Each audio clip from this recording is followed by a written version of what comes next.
I am here on Ometepe Island, and this is the first day, and the first thing to attack is Volcán Concepción. I'm going with a guide to the base of the trail. We're actually taking a motorcycle there. Then we will hike. It is a huge and hard hike, so wish me luck. Where we left off last time, I had just met up with my guide. We were going to hop on the motorcycle and get to the trailhead.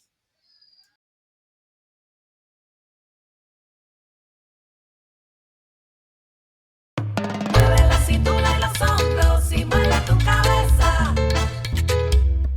Sonríe todo el día y recuerda del amor y de belleza. Mueve la cintura y los hombros y mueve tu cabeza. Sonríe todo el día y recuerda del amor y de belleza.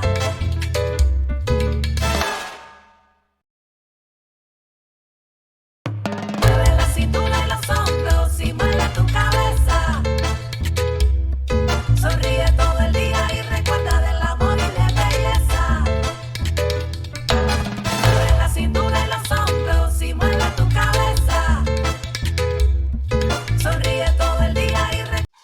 After getting up super early in the morning, getting myself to Rivas, getting to San Jorge, missing the first ferry, having to take the 7:45 ferry, getting on a motorcycle and getting to the trailhead, I was already way behind schedule.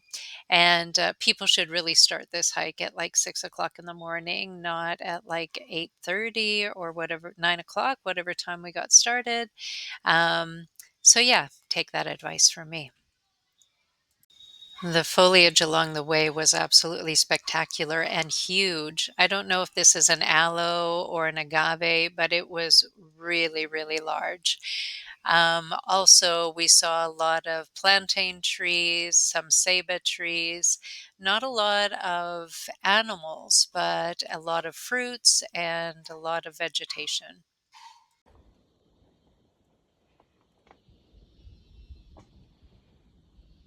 Huge.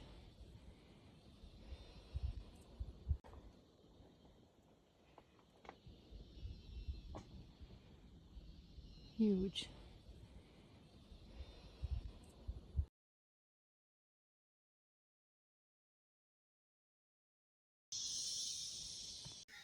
This here is a rhinoceros beetle.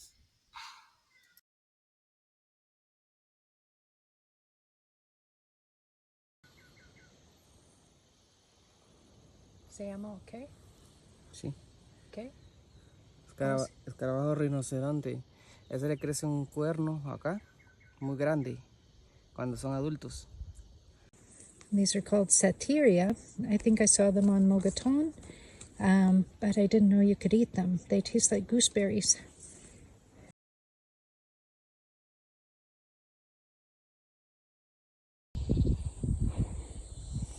We're getting up into the clouds now, out of the tree line and into the clouds.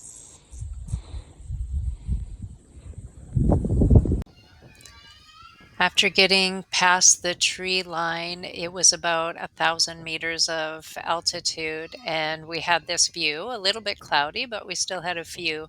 But I had a little problem. So this was my problem, and I actually noticed it on the ferry on the way over, and I kind of just didn't want to pay attention to it. But the sole of one of my boots was coming loose. And yeah, it was making it very difficult for me to walk safely. Luckily, I had packed my keens just in case I had a problem. I had packed my keens in my backpack. So I did a switch of footwear. We hid my boots along the trail, and I had to finish the last 600 meters in my keens. Now, keens are great shoes, but not really ideal for this kind of trekking. Keens to the rescue.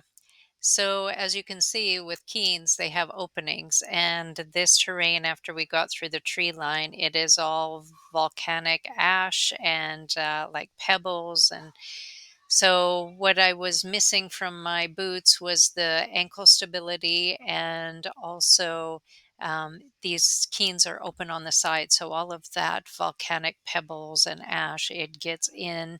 So while I was climbing, I had to take off my keens several times, empty them out, and put them back on.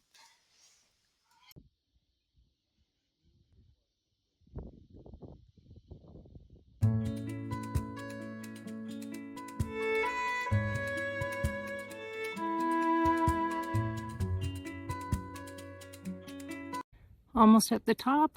We're at 1,500 meters. This mountain is 1,600 meters. It's really windy. It is very cloudy. We can't really see anything. It's really hard.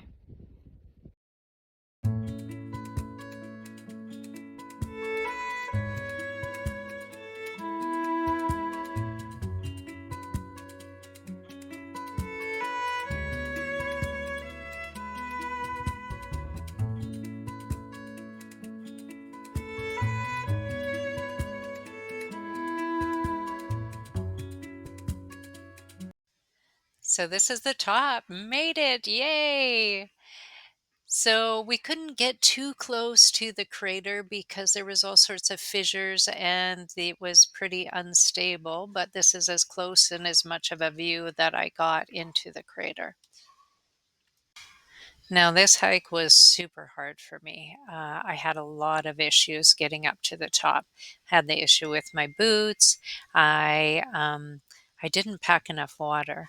I brought 2 liters of water. I really should have brought 4 liters of water. It was just hard. This was a really hard hike for me. And on my way up, I was thinking, why do I do this? Why? And I know that once I get finished, I'm always really happy about it, but what am I trying to prove? I don't know. I'm still struggling with that question. Why do I need to see a mountain or a volcano and I feel like I need to get to the top of it?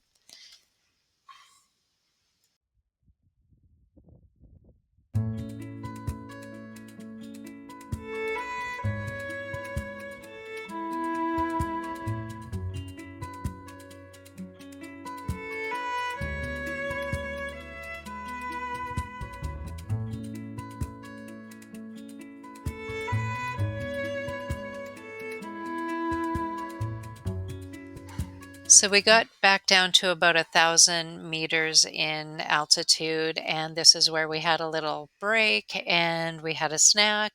We watched the sun. We realized the sun was like fading fast, and we had to go into the tree line where it's even darker.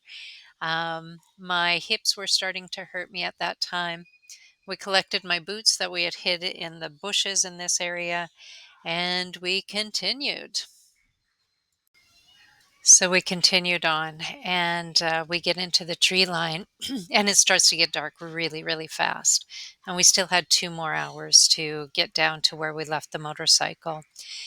My water supply was depleting really fast, and I was trying to ration it, but I was really thirsty.